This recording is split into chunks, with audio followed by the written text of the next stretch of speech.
Mr. Stewart, it's good to see you. Glad you could be here. Please address us.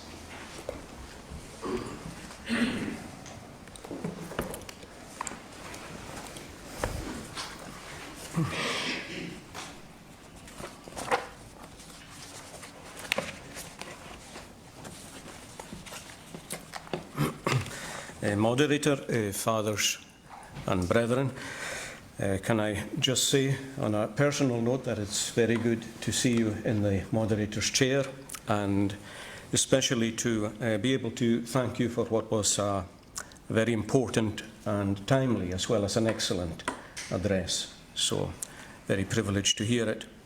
And of course I'm very pleased to bring the greetings of the RPCS and their prayerful good wishes to you as an assembly and of course in connection with the congregations that you represent. I am of course the delegate from the RP Church to your assembly, and I often ponder what exactly the role of a delegate is. I don't know how many of you are aware that Thornwell discusses at some length what the difference is between a representative and a deputy and a delegate. I hope you haven't a clue, because I'm going to be a little bit of all of these, even though I'm a delegate.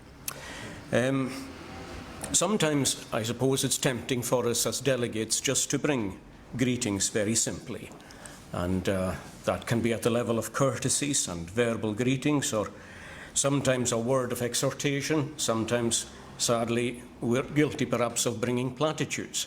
None of that has been true of those who spoke before me, and it won't be true of the gentleman who speaks after me either. But I hope you understand that maybe my role is a little bit more than that today, if only because the church I represent is particularly addressed in your reports, and perhaps that would even allow the moderator to extend me the courtesy of maybe going a minute or two beyond my allotted time. In fact, maybe you could count the 10 minutes from now. And, Granted. Also, we really need to hear, I think, the very wise and eloquent words that were spoken by Reverend William MacLeod just before the lunch break, because he did really manage to say in a few short words what the situation actually is in the country to which we belong and in which we serve and which we love so much. The fact of the matter is that it's very easy at synods and assemblies in all our churches, all of them. It's very easy to forget just how bad things are. And that's because there's a measure of encouragement simply in seeing each other and being with each other, especially when there's a sense of common identity at gatherings like this. And if we have denominational pride, which I think all our churches, my own not exempt, if we have such a thing, then it tends to come to the fore at such gatherings as this. And so maybe it's not the best forum for me to say some of the things that I want to say. But it is true that at our synods and at our assemblies, we can give outsiders the impression that we're very much fiddling while Jerusalem is burning. And the fact of the matter is that all our churches are in a seriously low spiritual condition. By that I don't mean that they're small. That's not the same thing. But we need to acknowledge that they are in a seriously low spiritual condition. And in all our courts, in all our churches, we need to be alert to what is wrong and how we are to put it right. And I'm very thankful to Mr. MacLeod that he addressed yourselves in connection with the all-important question, is it I or is it us? We all need to ask that particular question. The fact of the matter is that suppose I were just to refer to my own church, the RP Church, and to your church, the FCC. You claim to be the National Church of Scotland, so do we. We claim that inheritance. But the two national churches combined could all fit comfortably inside Gardner Street building, which I just left recently. Is that not a profound thought in Scotland? two churches claiming to be the national churches could comfortably worship inside Gardner Street. What does that say in connection with where we are and how we got here, and perhaps how we are to get out of it? Certainly to me anyway, it seems to have a very important message. As I was coming to the assembly today, there was a text in my mind that was with me last night, and from the morning and right until now. The text is to strengthen the things which remain and which are ready to die. Strengthen the things which remain and which are ready to die. Your esteemed moderator made reference to the fact that none of our churches have any guarantee as to our perpetuity and our security as individual denominations. As I see it, Reformed and Presbyterian churches, I don't mean Reformed Presbyterian, but Reformed and Presbyterian churches need to strengthen what remains because we are ready to die. Psalm-singing Reformed congregations are becoming as rare as the proverbial hen's tooth in Scotland. And if that doesn't alarm you, if it doesn't distress you, and if it isn't putting you on a daily basis to your knees and me with you, there's something far wrong with you and with me as God's anointed under-shepherds in the Church of Christ. How do we strengthen the things that remain? Well, it seems to me fairly obvious, and Mr. MacLeod again alluded to this, that the Reformed house is falling because it's divided against itself. We needn't think that the Lord doesn't care about our divisions and our schism. He does. So did our forefathers, far more than we do. Even if we want to gather together, and I don't think enough of us want to, or at least want to enough, the fact of the matter is that I don't think any of us know how to do it, either on a spiritual or a practical level. I couldn't help but notice that there's a little bit, if you'll forgive me, a little bit of a disconnect between the ecumenical report and the Deliverance. I'm sure I'm not the only person to notice that disconnect. A German critic would say that they had been drafted by two different hands. Maybe they have been, I don't know. But the report is very, very warm and positive about the relationship between the Free Church continuing and the RP Church, and rightly so. It points out all the common ground that there is, the fact that we have been meeting together, and it encourages these meetings to continue. But from that positivity, when you move to the Deliverance, it suddenly becomes negative, because there it recommends that the formal meetings that are taking place between the two bodies cease. Now, it's very difficult to know, or for me to understand, how we're supposed to work and to discuss bringing the two churches forward while at the same time ceasing our formal connection. I can't square the Deliverance with the report. And as good Presbyterians, you know that it's always the Deliverance that matters. It's the Deliverance that's approved. It's the Deliverance that you act upon. So in spite of the positive words of the report, unfortunately, there is a negative tone to the Deliverance. The real reason for, I think, winding it down on your side and on ours, because to be honest, I probably represent a church that pretty much feels the same way or is inclined to take the same course of action. But I would say that the real reason for calling off these kind of meetings is that we don't genuinely know how to go forward. Let me say just a couple of things quickly in connection with that.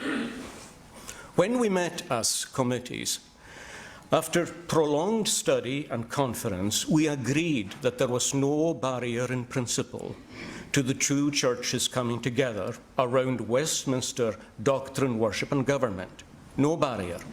And then we sat there looking at each other for the next 5 minutes. Why? Because we didn't know how to move beyond that. No idea at all how we were to bring both churches together, what that meant, or how it was to be done. It seems to be the case that we can split churches, but as Presbyterians, we can't mend. The Bible itself tells us that there is a time to rend and to tear. It also tells us that there is a time to mend and to sew together that which was rent. Surely, in the sight of God, in the state to which we've arrived, that must be such a time. Surely, especially when we can stare at each other across a table and say that there appears to be no hindrance. But the minute you arrive there, the defense mechanisms kick in. I hope I'm not transgressing my time too much. It's easy for you to say, for example, well, we're bigger than you, why don't you just join us? It's easy for us to say, we're older than you, why don't you join us? Very well. Where does that leave you? Where does that leave us? Well, where does it leave us? One stark fact remains, brethren, that if we do agree in doctrine and worship and government, if we all heartily subscribe to the doctrine, government and worship of Westminster, and if we are content with division, we are schismatic. We can't hide that. Durham and Rutherford would be turning in their grave at our inability to come together over these standards. We mustn't accept our disunity, and we have to be bothered about it. The alternative is to slowly turn inward and to become absolutely paralyzed by fear and eventually lose all evangelistic zeal for the Lord. And Scotland won't be touched either by us or by you. Every time I think of these things, I think of the man in the parable who buried his talent. Why did he bury his talent in the ground? Why did he do that? Because he was more afraid of losing something than he was eager to gain something. Is that not right?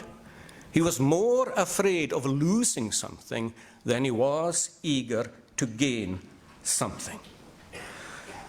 I was reminded of that recently when I heard of an old elder in another denomination who said that his only mission in life was to leave the church exactly as he found it. That even went down to things like where the carpet was and where the seating was.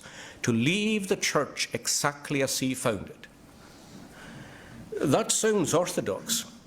It also sounds suspiciously like the man in the parable, who went and hid what he had and thought he was giving back exactly what he was given. In the Lord's estimation, he was not giving back exactly what was given, because he didn't do anything with it. There's a profound message for our church there, as well, I think, as for yours. I'd like to say something about the comments that were made about Erastianism and so on, but I'm not going to say anything about that. My time's running out. Can I just make 4 quick quotations from Free Church people? They are quick, they really won't take long. 4 quotations from 4 Free Churchmen. You'll all recognize their names. Well, 3 of them you'll recognize anyway. Strongly constitutional, strongly conservative. But they were all brought to see before the end of their days that the Lord would have to do a new thing in the land, and that the people who were left in the scattered fragments of the Reformed churches would have to face up to doing a new thing in the land. The name that you might not recognize is the name of Peter Chisholm. Some of you will. He was a much misunderstood man. He spent part of his time in the Free Presbyterian Church, his latter days in the Free Church. Can I quote from him? And if you think this quotation is a little long, it is by far the longest of the 4. He spoke about the need of reviving the church and reconstructing it on its original constitution. He says, and this is in his book that should be better known than it is There Not a Cause? There are many in all the Presbyterian churches in Scotland who are deeply grieved at the present state and yearn for a third reformation and anticipate the day when the broken fragments of the once beautiful edifice of our national Zion may again become one in his hand.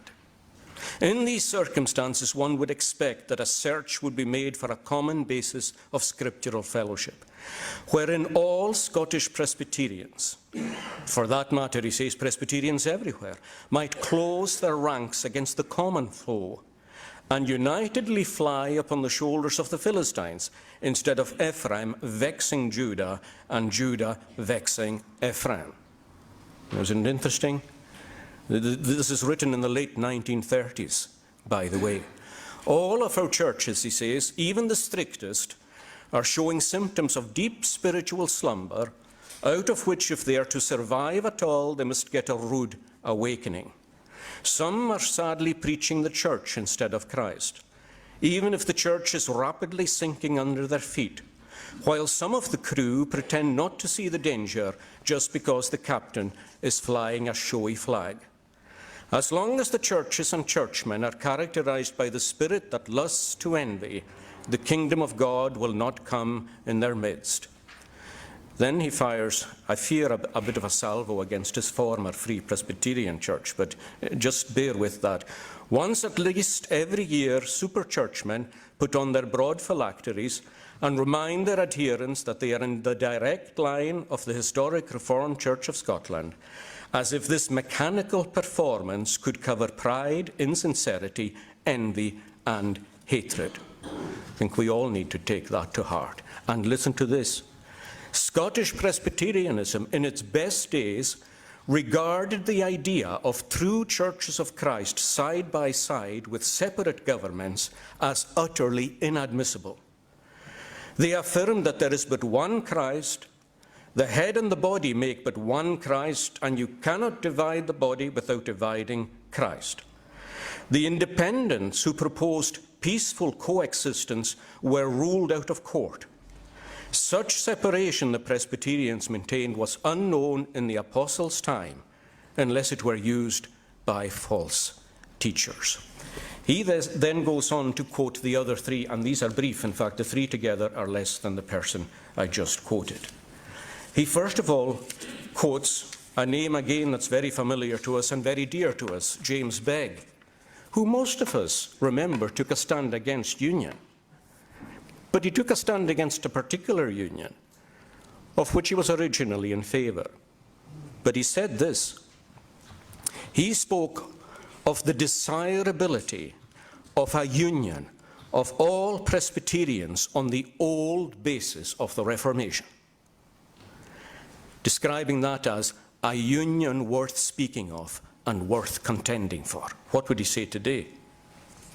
William Nixon, who would undoubtedly have been one of the minority Free Church in 1900 had he lived, he spoke of the Lord's people, and he said this with a heavy heart before he died, endeavouring to wait for the time and to work for the time. Notice that.